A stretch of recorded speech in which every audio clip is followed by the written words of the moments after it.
often it comes down to a lot of the politics. Where does the large organization want to go? In some of the products we worked on, it was actually because they'd already developed some of the component parts, maybe under a project for somebody else, and it hadn't gone forward. And so they had a huge investment, and they had this thing that they thought they could use, and it became a frame condition for that next product. But that frame condition was probably the biggest undermining factor for the success of that product.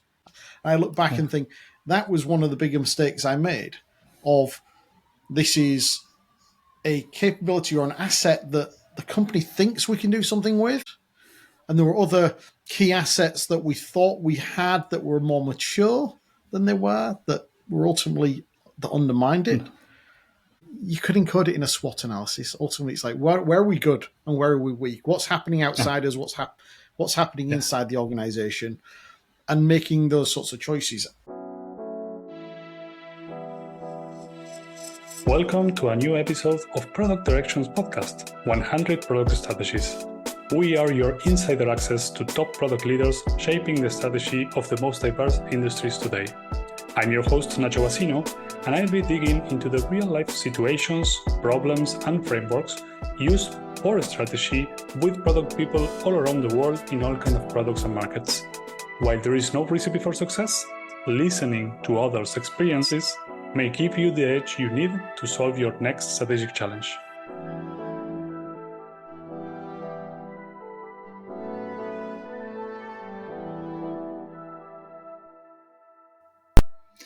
Hello and welcome to a new episode. Today I'm with Phil Hornby, a great product and trainer and coach. Phil, welcome to the show. Nacho, it's great to be here.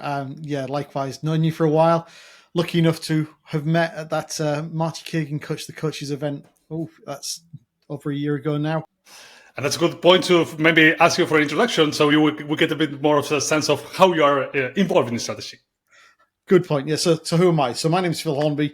I'm a product coach, as you said. And, I spent about 20 years through being an engineer, various different management roles, ultimately ended up in a product management role. But this is a product management role 15 years ago, which generally was a more senior role than it is these days. You're coming from the senior management team of an organization that had been acquired for its products. So someone needed to represent them.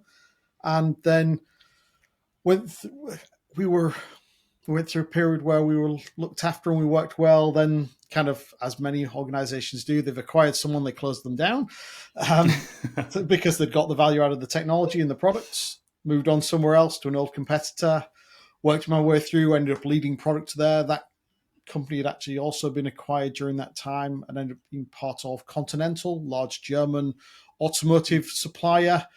And my role there was to create a whole new digital vehicle service and aftermarket business unit and product range. Super cool. And actually, that is a good introduction to the focus of the episode today, because the intention will be to see strategy from the lenses of different stages of maturity in companies, like going from startup to very large enterprise. So I guess that it's a good point to just go with my typical initial question, which is, can you walk us through some of these experiences you have one time you did strategy, and just to grasp the understanding of how you usually go through it, the steps or frameworks used to develop it? I guess I don't have a single unified theory of how to create strategy. I've used many tools and techniques. Most recently, I was trying to apply Gibson Biddle's approach to strategy, his DHM, his GLE, etc. frameworks. In the past, I've applied models from essentially like the P&G model of where to play, how to win, those sorts of thought processes. Lots of analysis type tools like let's do a SWOT analysis, let's do a pest analysis.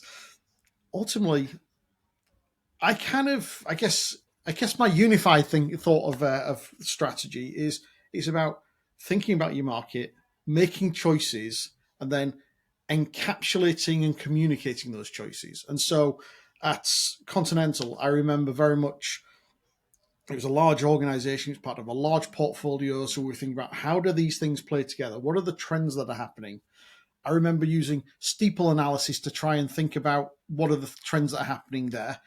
But in particular, we added an extra S on the end. So steeple being social, technological, economic, ecological, environmental, no, that's ecological, ethical, there we go, political, legislative, and we also added S on the end, which was standards, because in the automotive industry, standards drive a ton of what you're doing. And having that understanding of that landscape, really, it was about, we've got to know what battlefield we're on. I mean, so much strategy work comes back to that military terminology of where are we fighting, who are we fighting, how can we best engage, what do we know about them. I'm not always a fan of the military analogies, but things like the strategic intent or the operational intent are something that's often powerful, because what you really want to do is enable people to make decisions all the way down the organization. There's you maybe at the top, or maybe even halfway down. You want to understand what the people at the top, what they really want to see, what their drive is, and put some guardrails in place. And then you kind of cascade that down, and it goes, really, strategy goes all the way up and down, but hopefully keeping it within some guardrails, within some guidelines that enables everyone to make decisions. That's strategy for me. It's making choices. It's not this big scary subject that many people make it out to be. Yeah, that's interesting. And one of the things that you mentioned that caught my attention is that especially in this large organization context, you probably are in a situation in which there is an overarching strategy and you are kind of narrowing it down for your context. So maybe that's a good way to start. How, in this example, you were looking at this context, but you also have some let's say decisions made by upper management, and you need to narrow that down. So how does that look in terms of looking at your options, or how does it imply for kind of coming up with insights or understanding this battlefield? Yeah, I mean, so in this particular case, almost the segmentation was the pre-made decision, because the business units were segments. Like you would literally see in the email signature for everyone at Continental where they sat in the organization. I was CVAM, IAM, DS, which meant interior, commercial vehicle and aftermarket, independent aftermarket, and then diagnostics and services. Oh my God. That told me I'm serving vehicle maintenance and service organizations. That's the key decision. And actually, part of the biggest problem with that business unit and that definition was people looked at that and said, okay, so we make diagnostics tools or we make emissions equipment. And that was the mindset. And I spent a lot of time with the team, with the leadership team in particular, actually saying, well, what's our vision? What's our mission? What's the future we're trying to create? Because I need that context to be able to decide which products make sense. We're not making diagnostics tools. What we ultimately boiled it back down to is we're keeping vehicles on the road. And I twisted the terminology. We ended up with a really short vision statement. I quite like soundbitey things of sustaining mobility. Okay. So keeping vehicles moving. Yeah. The great thing was that had a straight, direct line through to the corporate strategy that had sustainable mobility in there. So I twisted their language to put it into our context. But all of a sudden, the scales fell off people's eyes in terms of thinking about the art of the possible. We went from, right, we make this tool that it's handheld, we walk up to a car, we plug it in, and it tells us what error codes are on it, to, wait a second, we can start predicting what's going on with these vehicles. Oh, but we need data for that. Okay, so we're into vehicle data collection, we're into prognostics and prediction, we're into helping the technician do a better maintenance job. Okay, so maybe we use things like augmented reality to essentially provide sat-nav for the technician around the vehicle, because whilst they know how to take a bolt off, they don't know which bolt to take off where on that model year of that particular car on that particular day. So we're turning essentially a manual worker into a knowledge worker because we're bringing the knowledge to them. And it even had us looking out 10, 15 years and saying, well, if cars are going to be autonomous, why isn't maintenance? If my car can drive itself down the road, why can't it drive itself essentially to a vending machine that it drives through and it does things like checks the oil and so on? All of a sudden, kind of that bigger picture of vision started to kind of form, which allowed us to start thinking, well, how do we fulfill that? How do we kind of drive towards that future? What products? And understanding that we can't do everything today, right? The technology isn't mature enough. The organization isn't mature enough. What organizational capabilities do we need to build? It if we do autonomous vehicle maintenance, well, that's a whole different capability set to an organization. That's almost like manufacturing, like CNC type equipment that's got to come in and kind of get around a vehicle. That really created the frame for us to start making decisions. And then a lot of it, if I'm honest, for me, as the leader of product, was actually to go and say to my team, right, this is the frame. What are you hearing in the market? What are the problems that are worth us going after? And some of those examples I gave earlier were problems that were surfaced up by my team, who were actually out there talking to both manufacturers out in the market, but also technicians and vehicle maintenance and dealership organizations. Yeah. But in the B2B space, people get worried about doing discovery, and they get worried about sharing roadmaps. And obviously, I'm a little known for the roadmap space, less known for the discovery space. But in B2B, discovery is a little bit different, I find. A lot of it is that qualitative having conversations. Mm-hmm. I remember one of my single best discovery activities was a 4-hour meeting in Detroit. I flew to Detroit for less than one day. At the time, General Motors was the single largest automotive company on the planet. VW was second, I think. They've now, since GM sold Opel, they're a little bit smaller. But they said they wanted to spend half a day talking about the future of their business and our business with me. It's like, there is nothing much better in terms of making long-term strategic decisions than that sort of conversation. You know the interesting thing?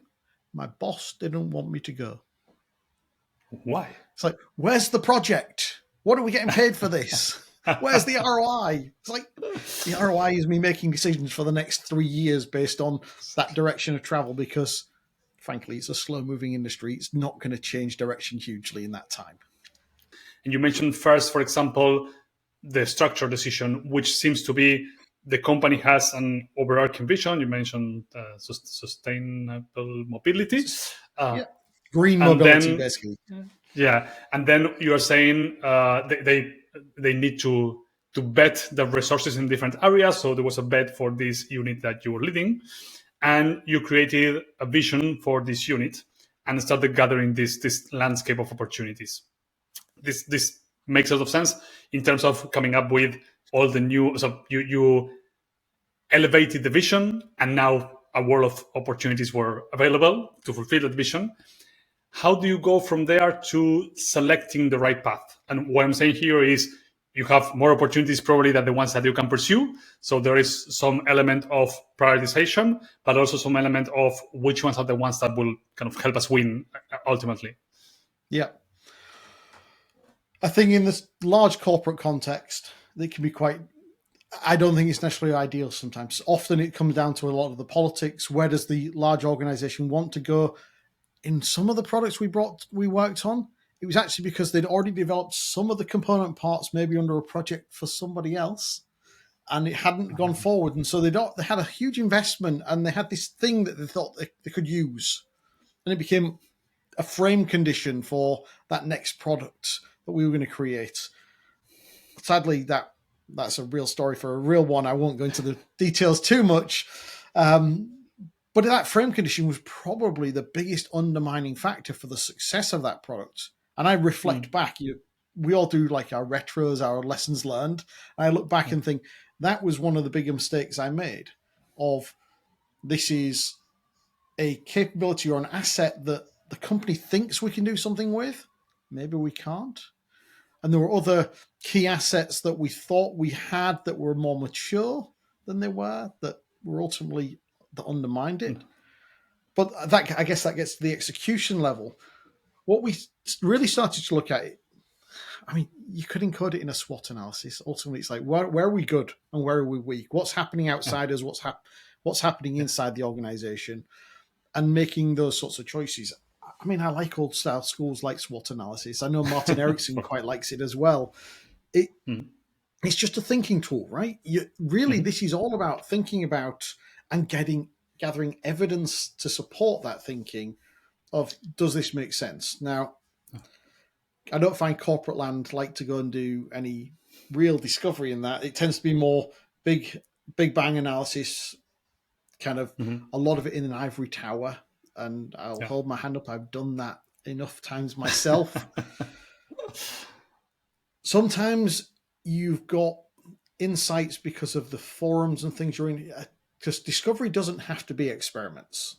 And in discovery, I'm using to mean basically learning about your market, taking risk out. And reality is that's what you've got to do for a strategy as much as for the actual implementation. So, like, I sat on a number of ISO standard committees. So I knew that certain standards were going to hit the market 2 years down the line and were driving certain needs, and that certain car companies and suppliers, etc., were all working on that particular area. So it was an area that I knew was a good bet to be in. And so we'd use some of that as a leverage of, right, we know that there's relatively low risk by going down that direction. So how do we couple what we're doing with that and drive other value, like knowing that the vehicle needs to be maintained at a certain time in this case, or, okay, we're getting data out of the vehicle. What other services can be offered? Well, if we go and talk to a fuel supplier, a BP, a Shell, someone like that, they want to know when to contact the driver to say, you need fuel now, here's the best price. And so we started going and having those sorts of very much B2B type conversations because big companies like buying from big companies. So we were leveraging our position. In fact, maybe I'll go back many years. Like literally, I remember having the best product in the market in the fleet management space is a small company. We're a 35-person company. This is a company called AccuTest. Where we were acquired in 2008, if I remember rightly, maybe 2009. And we were acquired by Trimble for our technology because we had the best fleet management, integrated vehicle diagnostics and tracking device on the market.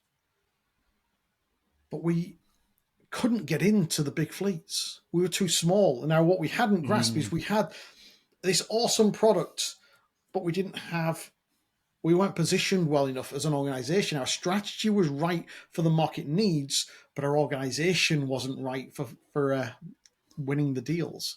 So from a lot of the time, our approach was a channel strategy, going through other players because they were larger. They had the finance, they had the trust. And so again, that broader part of the strategy is like, how do we get to the market even if we can solve the problems? Yeah, and that's good because there's also, we can touch a bit about that, but there is this correlation between the product strategy and the overall company strategy. So what I'm hearing along those lines is product strategy was good, the product that was being formed was solving the needs was kind of right, but then on I don't want to call it go-to market, but the overall strategy of the company trying to penetrate this very large corporation maybe was wrong because they will never buy from maybe there's a partnership and needs to go on something to conquer it. So it's interesting because even with a good product strategy or a good product, as you said, you can still fail if the overall strategy is not fitting. Yeah. I mean, it's interesting because when you're a small company, your company strategy and your product strategy are the same thing. There isn't a separation because you haven't got this huge portfolio of products. When you get somewhere like a Continental where you've got 220,000 people, 43 billion euros, and hundreds, if not thousands, of products, then actually there's another dimension on what products fit in your portfolio. But I remember seeing multi-billion euro opportunities and knowing full well they would never be accepted by the company because they were a high volume, low cost solution. And that company saw itself as a premium provider. You couldn't do low cost things. It just didn't fit with the psychology of the company. But beyond psychology, I mean, that can also be a statement of strategy. We are playing in this kind of premium market, lower volume, higher price, whatever. So at the end of the day, kind of the focus. I mean, there was still relatively high volume. Like you go to a car company, if they don't say 100,000 units a year, they're not even interested. But Yeah, it was interesting. And the part of the reason, so there was an overall strategy to be a premium player, absolutely, or positioning strategy to be there. And therefore, bringing other products into the portfolio that didn't fulfill that. The concern was, well, that devalues our brand. That impacts that other 43 billion euros of business. We can't afford to risk that. Even if this one right now is interesting and valuable, we don't want to hurt the rest of it. And so sometimes you even find yourself with more limited choices in the large company. Yeah, interesting, and that's a good point because one of the questions I had in mind when thinking about the difference in strategy is what I will call the appetite for risk. Not sure if this fits into the same category, but uh, in larger corporation, public corporation, you need to be more predictable. You need to protect revenues or have a stronger concern for protecting revenues. So maybe the strategy tends, I would say, tends to be more stable, which is not the right word, but it kind of tends to focus more on existing products and market penetration with those products and More whatnot. conservative with a little c, maybe. That's a good one. So, does this match your experience? How do you think about different scale up from this world? I think it's a yes and a no. If we think about up until about a year ago, the startups were probably taking more risk and being less revenue focused. If you look at startups right now, they're very revenue focused. Their investors all want to see an ROI on every penny that's been spent. It's like, where's the revenue coming from? Let's make sure we're driving towards profitability. It's not just about growth at any cost. That's caused by the current financial and market environment. So that changes and influences their strategy. Corporations, on the other hand, have slightly deeper pockets. If I look at the amount of investment that was going into that business unit, it was huge, and we were not paying it back at that point in time. We were a relatively small business that they'd acquired and that they had huge growth plans for, and so they were investing. They were fueling that growth. It was like having a VC, but a VC that actually was less, shall we say, focused on what you were doing because they were looking at a much bigger organization and you were small. They were saying, yeah, we know we need to fund it. So here's the money. Go and get on with it. So actually we had quite a free hand. And we were also part of because there's multiple levels of business unit, Yeah. the level we were at, the rest of the business unit was hugely profitable. Which meant that you're hidden. we weren't making too much. It wasn't a big issue. The growth was actually the priority there. Interesting. Now I don't know if they still have got that mindset. I know that they went through some restructuring, as we say, in the last few years, even closing factories in Germany, which is almost unheard of. So I guess that means cash is less flexible. But I mean, I look at other companies. Like I work with startups and scale ups, and a scale up I've been working with quite recently. They've just had a huge investment from VC firms because they've been profitable from day one. They're doing huge amounts of ARR. They're a good bet. They just needed more fuel for the fire to keep going and to keep growing and to actually attack other markets. The interesting thing was they didn't really have much of a strategy before we started working with them. They did, but it's all in the founder's head. Literally locked up in there, not even communicated to the product team. I'm thinking, how are they supposed to implement it? So we spent a lot of time working with them, trying to getting that extracted so that the team can then actually implement. And so I guess that may be a nice segue onto the kind of bit more the development. A lot of that was extracting context and current plans from the founder team, getting that on paper, because they often have a tacit and quite intuitive plan, quite a strong vision for where they should be going. Not necessarily always got the evidence behind it, but actually, I think founders have the right to do that. It's their business, it's their baby. But sometimes that really has got a load of knowledge behind it. It's just hard to articulate because they've been embedded in their market, embedded in their sort of industry, and they know what's going on. They just don't know what they know. It's so tacit in their head. And so getting it out and trying to extract their understanding of the trends that are in the market, what's driving them, where their advantages are, where the opportunities in the market are. getting them to articulate that can be hard for them because they kind of know it, but haven't Yeah. got it out of their head. And that's what I found is really useful in that sort of earlier stage context, is getting it out to make it explicit so that everyone can inspect it. Because ultimately, to go back to the start, strategy is about making choices, about communicating those choices, about knowing that direction of travel so that everyone can align behind it. Yeah. Well, if you haven't got it out of their head, you can't, out of your head, and communicated it to the team, you can't expect them to make aligned choices. Yeah. And how you exactly capture that, how you structure it, honestly doesn't matter. Yeah. Interesting. Yeah. All the templates out there is not, that's not the point.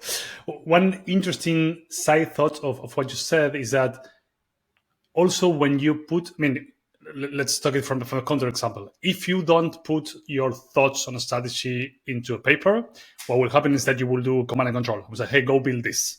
And then when things fail, you won't really know why.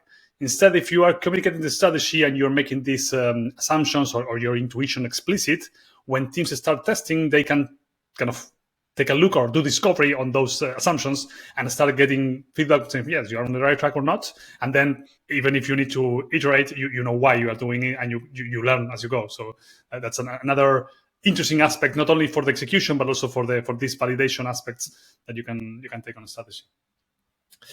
But that was, I was in a different direction with what I want to ask you. Hard to articulate question, but I want to know, how do you feel about the simplicity, or how simpler a strategy in a startup needs to be compared with larger enterprise? And why I'm asking this is because, for example, when describing the context in a large enterprise, you mentioned political, environmental, ethical. So this seems to be a higher level of concerns or higher level of understanding of the playing ground than a startup. How does that sound for what you have lived? So I don't think it changes. I just think that maybe the formality of the models that you use or the structure, you maybe don't write it in the same way. It is all about understanding your context, right?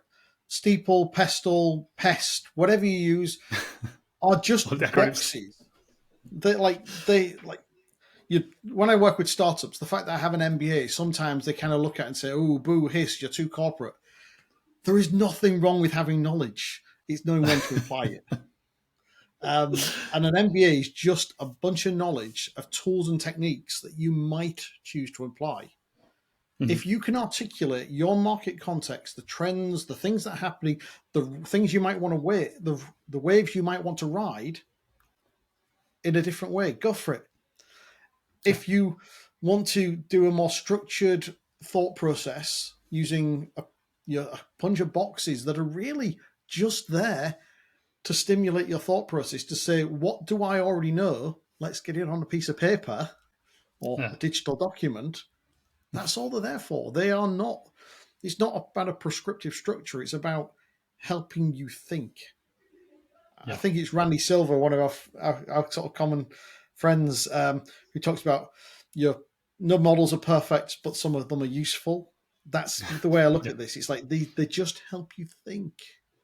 Mm-hmm. Mm-hmm. How do you feel about comparing the complexity of a strategy, or the complexity of this diagnosis process in a startup versus not a large corporation, but in your, as you described in your case, a business unit inside a corporation? Do you think those are comparable, or do you see differences in those instances? Well, it depends how big the business unit is. I had to get "it depends" in there somewhere, right, today. Yeah. A small business unit, probably not that different. I mean, we were a £30 million business unit. So we're not that dissimilar to many startup to scale up type businesses. No. There is a whole different dimension of political alignment, corporate theatre that you have to do. Like, okay, we're going for the annual budget round now, and we're going to expect the annual budget cuts. And so there is a corporate layer that goes on top. Like every October, I knew there was a 20% budget cut coming.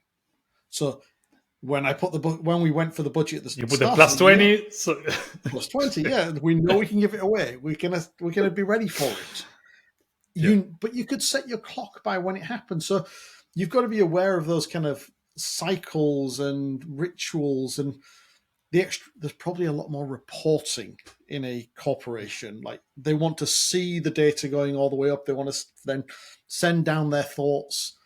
It adds overhead. No two ways Yeah. about it. The, Yeah. and you've probably got to also look at things like, well, how does what I'm doing here affect this other part of the corporation? Or how does it augment it? How can we partner with these people internally instead of partnering with someone externally? Yeah. If I'd Or have gone dependencies chosen and to playing the partner with dependency game. Bosch instead Yeah. of another business unit of Continental, Yeah. probably not flying so well. Got it. Maybe so.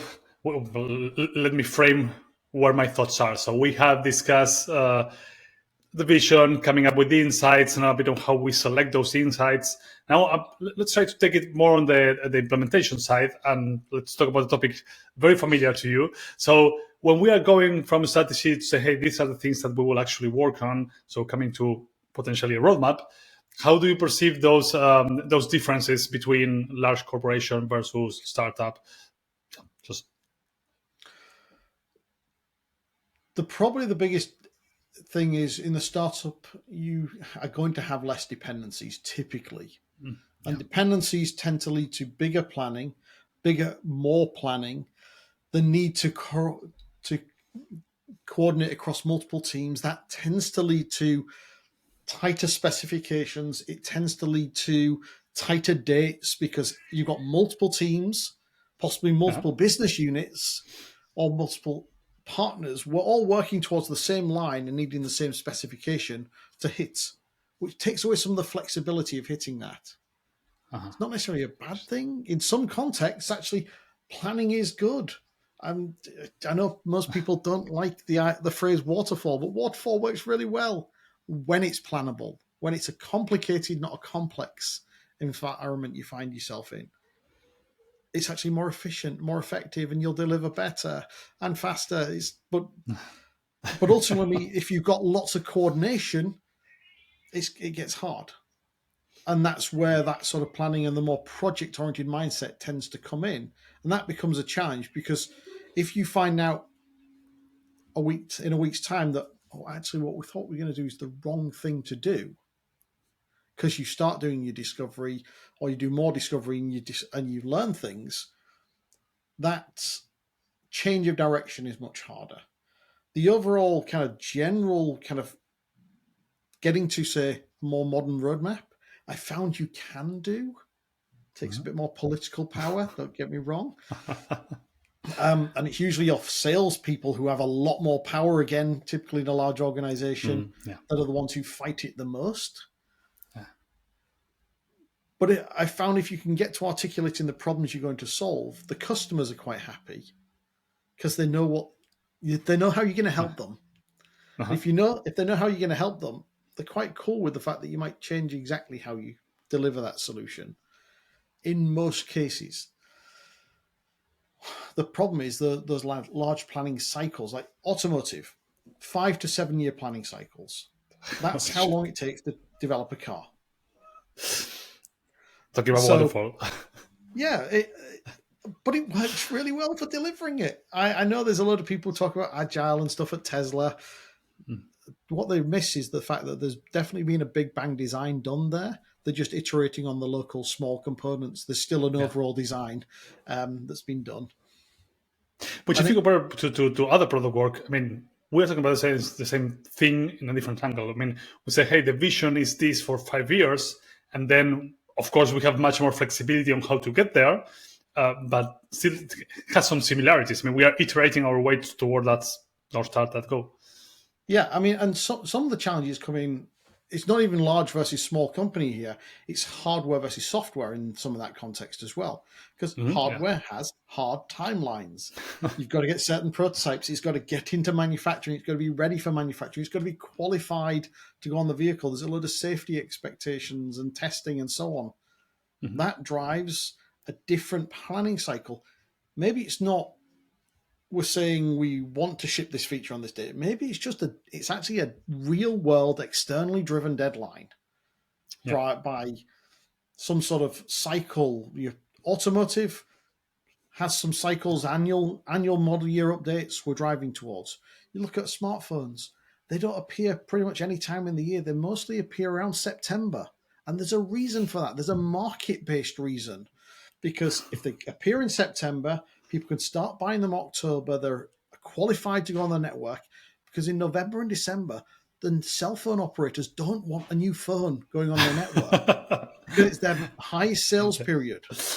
The code freeze. And they don't want the risk. Yeah. What's interesting about what you are saying, I want to link it back to what we were discussing about the risk for appetite, because at the end of the day, what I'm hearing is that it makes sense that in large organizations, you need more stable plans for a number of reasons, like dependencies, like predictability, like big customers. So on the other hand, if you don't have that flexibility, then your bets, or what goes into the roadmap, to put it in more concrete terms, need to be a bit more solid, or you have fewer chances to change it. So hopefully you have more certainty that this is something that will work, or at least we are willing to make this big investment and fail if it fails, but we will go through with it. So I think at some point it ties back to the kind of risk or willingness to change. Yeah, I think so. I mean, in essence, what you're saying is bigger businesses make bigger bets because relative to their size, they're smaller. And smaller, yeah, good point. So you, I mean, this is just the thought that's just come as we've been talking. It's like relative to the scale of Continental, the bets that they made in my business unit were tiny. Yep. Relative to a small startup, they'd have been huge. There's no way you could make those sorts of investments without having much more risk, or having taken away much more of the risk, having much more certainty. Don't get me wrong, we were doing discovery, not necessarily in some of the more modern approaches. We were trying to de-risk. We were doing as much, but it was much more qualitative stuff. We just didn't have the ability to. It wasn't a SaaS platform, for example, so it wasn't a lot of the methodologies that I would have loved to employ just weren't there. Yeah. And that's a good segue to my next question, which is kind of about strategy review, which we can tie it also to roadmap review. The question is around the lines of what's your recommendation there, but also what you have experienced and any differences between company size that are important to check.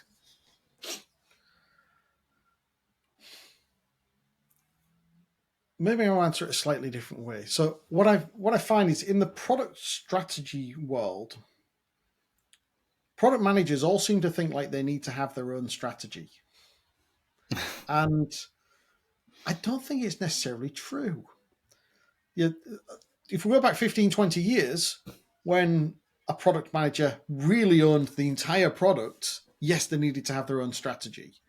Now a product manager owns a slice of a product. So that overall product needs a strategy, and they need to contribute to it. But it's probably a director level role that's actually owning the strategy these days. And so I think there's an element of making sure that there's a team approach to strategy.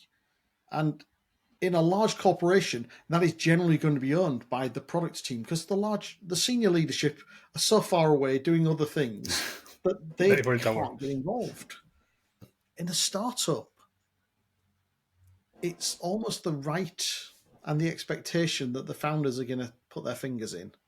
And the hard point is that inflection point.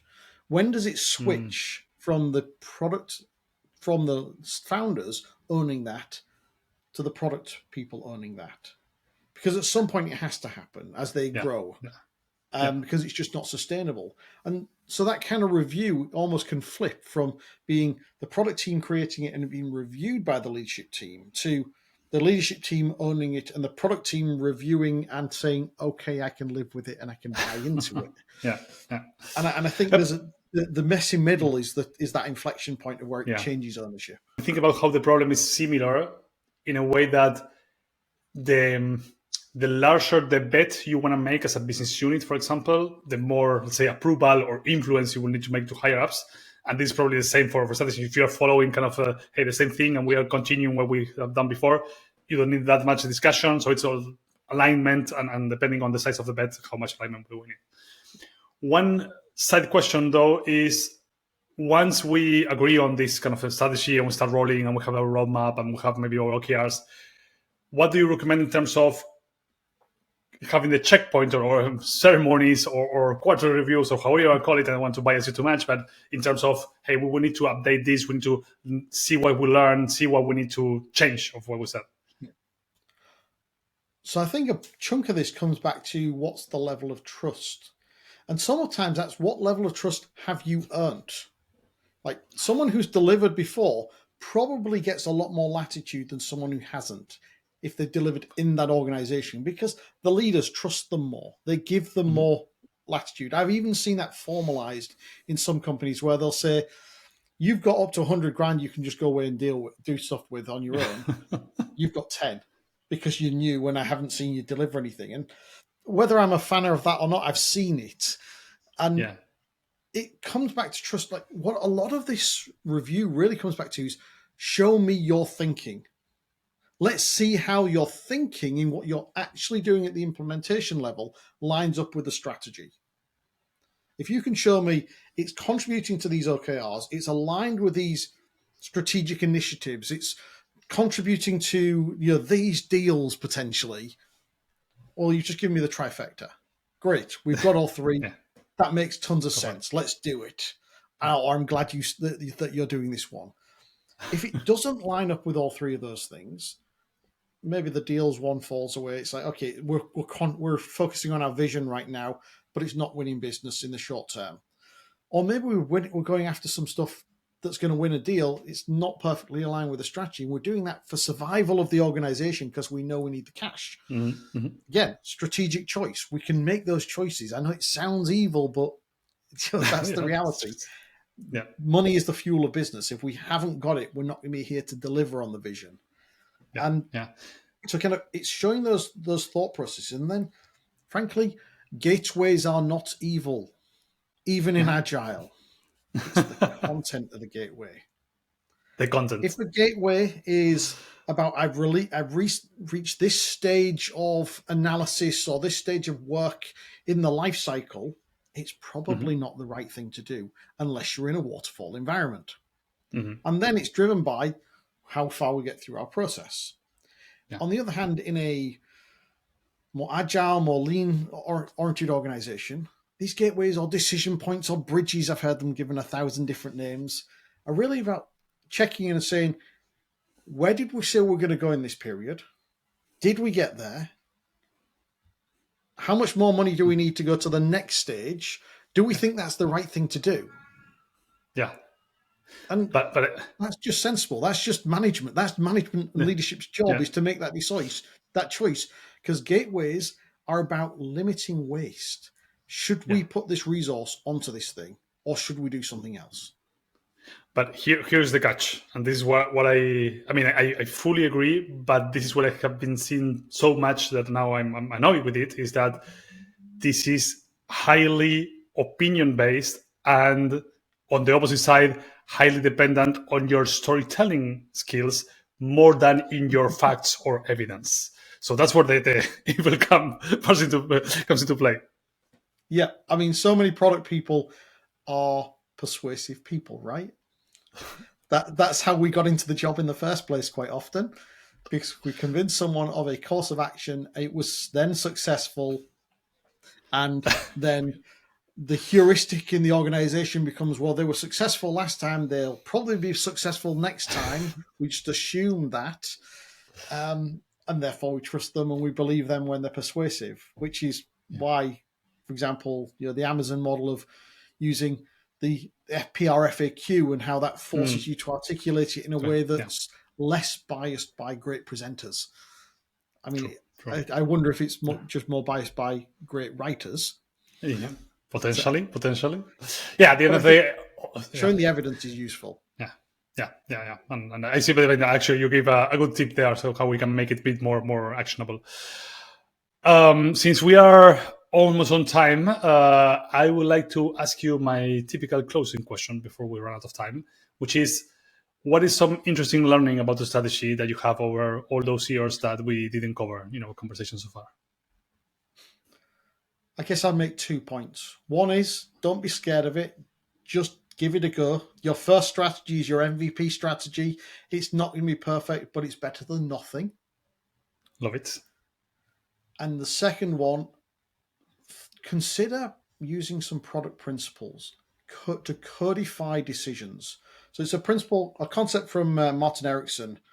And really what it comes down to is if there's something you debate time and time and time again about a direction, a choice that you could make about where to go with your product, like which customer group to serve better if you have to choose between one or the other. Have the debate properly, really get to an answer, and then codify it, and then live with that choice going forwards. That's kind of codifying of the decision that you can then all quickly make decisions that are aligned to that overall strategic goal is so powerful for everyone at every level. Absolutely. And one interesting side note of that is that once you have those principles, those will live longer than an existing strategy. So when you need to revisit the strategy, you can go back to that principle and kind of further align the strategy in that direction. So it can be very powerful. All right, Phil, this has been wonderful. Thanks for sharing all your expertise with us today. So 2 questions. Where can people find you and what they can do for you? Well, they can find me on forproductpeople.com. That's 4 as in FOR. A little bit like for dummies, but I'm not suggesting all product people are dummies. Or they can find me on LinkedIn, Phil Hornby. And, they can help me by just having a chat. I love talking to product people and seeing if I can help them maybe move their product practice forwards a small step at a time. Absolutely. And I would say for you, if they want to know more about roadmaps, and you have wonderful conversations in your YouTube channel. So I will highly recommend that as well. Yep. So that one would be talkingroadmaps.com. And Nacho is one of the earlier episodes. So definitely check him out as well. Nice. All right, Phil. Thanks so much for being here today. Thanks, Nacho. Have a good one. I hope you enjoyed this episode of 100 Product Strategies, the podcast by Product Direction. You can also follow us on Twitter, LinkedIn, or Instagram to get access to free weekly content that helps product people upgrade their skills and become more successful. You can access more material, promotional trainings, and be notified of every episode of the show with Product Direction's weekly newsletter. Join thousands of product leaders by registering in productdirection.co.